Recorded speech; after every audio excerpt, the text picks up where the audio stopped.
Somebody made an interesting distinction at the film flat, difference between American films, because they were all American films, very few English films. We saw very few.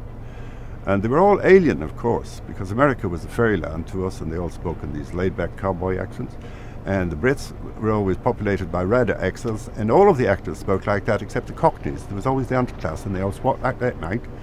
And so we learned class distinction and learned a great deal of inferiority, because that was normality, either a British rada accent or an American laid-back accent, you know. And all we spoke in was Dublin Gurria, you know, so it was very difficult. It probably set up a sort of cognitive dissonance in all of our personalities, and the more impressionable we were, the more dissonant would be our cognition.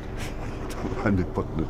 As a child going to the cinema, it was a wonderful experience. It was a theatrical experience, you know, it was luxury and it was warm, and there were plush seats. In the Stella Cinema in Rathmines there was actually a fountain which changed colour before the curtains opened. That was magic to us. And of course there were ushers with trays, and you could buy ice cream and lollipops from them, and it was a huge experience for children, but it was also a huge experience for adults. Because my neighbours, the parents used to all go to, my next door neighbours used to go to the cinema every Friday night. They couldn't go to the cinema now because they'd be embarrassed.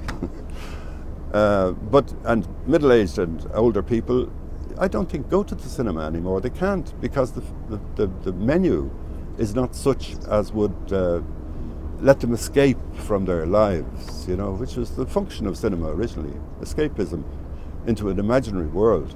An extension of theatre, of course.